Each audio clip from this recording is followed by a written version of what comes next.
Magandang umaga po sa inyong lahat. Magandang umaga po, Father. Ito po ang unang bersikulo ng ating pagbasa, medyo nakakatakot at nakakayanig ang tunog ng mga pananalita. Basahin ko po ulit. Sa mga araw na iyon, pagkatapos ng napakalaking kapighatian, magdidilim ang araw, mawawala ng liwanag ang buwan, malalaglag mula sa langit ang mga bituin. In those days after the tribulation, the sun will be darkened, and the moon will not give its light, and the stars will be falling from heaven, and the powers in the heavens will be shaken. So it sounds frightening. Can you just imagine you go out of your house, and then you look up, and then you see the sun darkening.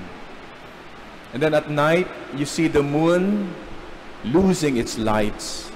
And then ito po yung matindi. Yung mga stars, the stars in the heavens, naglalaglagan. Na-imagine nyo ho? Ha?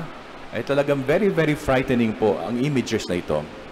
Now, this kind of writing is called apocalyptic language. Apocalyptic language. And chapter 13 of Mark's Gospel is called Little Apocalypse. Kung merong Little Apocalypse, ano yung Great Apocalypse na libro ng Bible? The Book of Revelation is one whole book of apocalyptic language. So this is Little Apocalypse. So for my homily, we will try to discuss apocalyptic language and its meaning and its intention and its relevance in the life of faith of Christians. Apocalypse ay galing sa Griegong salita na ang ibig sabihin ay revelation. Kaya Book of Revelation, unveiling, uncovering. Sa Tagalog, paglalahad. Apo means cover or takip. Calypse means taking off. And therefore, it means taking off the cover. Tinatanggal ang takip. In apocalyptic fashion, Jesus in chapter 13 is, as it were, removing the cover of the future so that the disciples will have a glimpse of the coming future in the coming of man. The future will be about the second coming of Jesus, the establishment of the kingdom. Apocalyptic literature talks about the end times, the second coming of the Lord, the day of the Lord, death, the end of the world. And apocalyptic language uses imageries which are frightening, like the sun darkening, moon losing its lights, stars falling, earthquakes, skies shaken, cosmic upheavals. Apocalyptic language sounds weird, mysterious, cryptic, and strange. Pero ito ho, usually, ang apocalyptic literature ay namamayagpag sa panahon ng kaguluhan, sa panahon ng difficult times, sa panahon ng persecution ng mga tao ng pananampalataya. Apocalyptic literature typically comes out of difficult times or persecution. Example sa Old Testament, the book of Daniel or Daniel is may mga apocalyptic languages dyan. Kailan lumabas ang Book of Daniel? Sa panahon na si Antiochus Epiphanes ay binastos ang altar ng templo ng mga Hudyo. At pagkatapos bilang hari, ay gusto niya mag-impose ng pagan practices among the Jews. Malaking sampal at insulto yan sa mga Hudyo. They really struggled. And so, the book of Daniel came out with an apocalyptic literature, apocalyptic language out of that persecution by King Antiochus. The book of Revelation in the New Testament comes from the era of 95 AD when Christians were being persecuted. because they refused to worship the Roman emperor. People were experiencing immense suffering. Jerusalem temple was destroyed. The families are scattered. Sapagkat noon, pag ikay mag-asawa kayo, kung ang misis mo ay naging Kristiyano, pero pagano pa rin ang iyong asawa, minsan pinalalayas ang Kristiyanong asawa. So families are scattered, lives uprooted. And in this troubled and persecuted situation, the people were longing for a world that is at peace, a life that is unthreatened by harm or persecution, a situation where their faith is freely lived out and God is much experienced. So you see, kapag yung mga taong mananampalataya, Hudyo man o kaya mga Kristiyano, kapag sila ay nakakaranas ng matinding persecution, na matinding tribulation, na matinding paghihirap, diyan lumalabas yung mga apocalyptic literature. So those frightening imageries used by apocalyptic language, like the sun darkening, the moon losing its light, stars falling from the sky, cosmic upheavals, they are description of the difficult moments they are experiencing here on earth. And by providing those frightening images at the same time, they articulate their need, their wish, their dream for a world that is at peace, a world where there will be no more persecution. For early Christians, many of whom were persecuted for their faith, life seemed like one endless storm. It is into this storm that Jesus speaks words of hope. Ito yung twist ng apocalyptic language.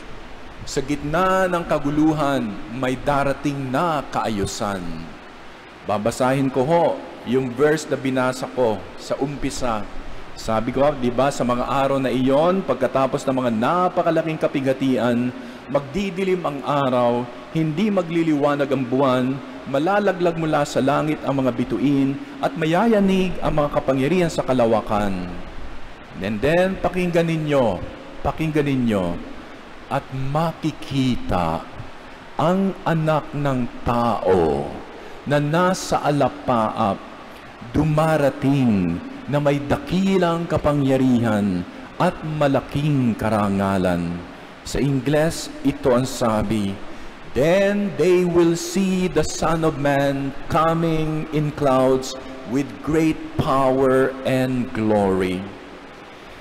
The apocalyptic writers' use of frightening imagery of cosmic upheavals, stars falling, darkening of the sun, earthquakes, are not meant to frighten its readers, but to give them hope, to give them encouragement.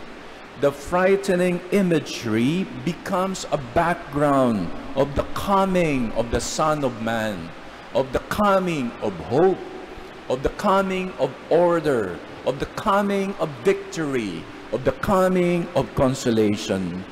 It displays the final struggle between good and evil, where God will claim His victory. Amidst this disorder, the Lord will reestablish His order, His peace, and hence reestablishing His kingship, His reign once more.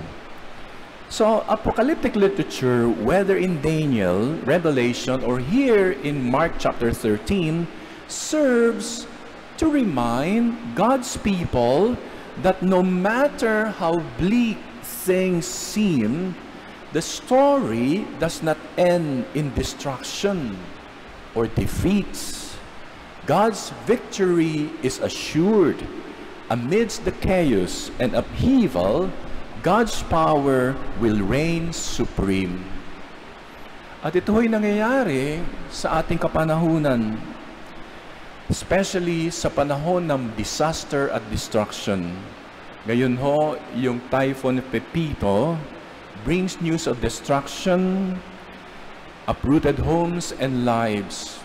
Nakikita ko ho yung mga images, mga videos galing sa Bicol. Ang tindi-tindi ng devastation sa Catanduanes. Pero ho, sa panahon ng difficulty, sa panahon ng bagyo, ng calamity, nakaka-receive din tayo ng mga news na good news.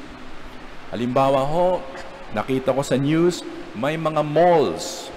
They open their buildings to become evacuation centers. And of course, napakaraming simbahan welcome those victims seeking shelter and strangers becoming lifelines. Rescuing those stranded, sharing food, and donating essentials. In the darkest of storms, the power of kindness, solidarity, and faith rises. This reflects the victory of apocalyptic language. Amidst chaos, amidst destruction, goodness rises. Sa maraming bagyong dumating sa atin, Typhoon Ondoy, Typhoon Yolanda, Typhoon Katrina, these are devastating events in the country when flood waters swept through countless homes. Yet, amidst the devastation, stories of heroism and hope emerge. Neighbors forming human chains to save each other. Communities coming together to rebuild, and volunteers working tirelessly to provide relief.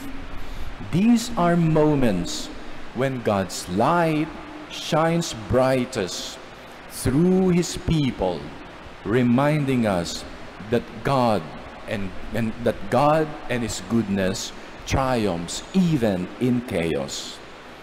So Jesus' apocalyptic message assures us of this truth. When life feels like an endless storm, when calamities, suffering, or personal struggles threaten to overwhelm us, we are called to entrust ourselves to God's power. He is the one who brings order out of chaos, light out of darkness, and life out of death. Siya ang Panginoon na nagdadala ng kaayusan sa gitna ng kaguluhan, liwanag sa gitna ng dilim, at buhay sa gitna ng kamatayan. As we face the storms of life, let us stand firm in faith, trust in the Son of Man, who comes in power and glory, and believe that no matter how dark it gets, God's victory is certain. He is with us, and His goodness always rises above our chaos. Amen.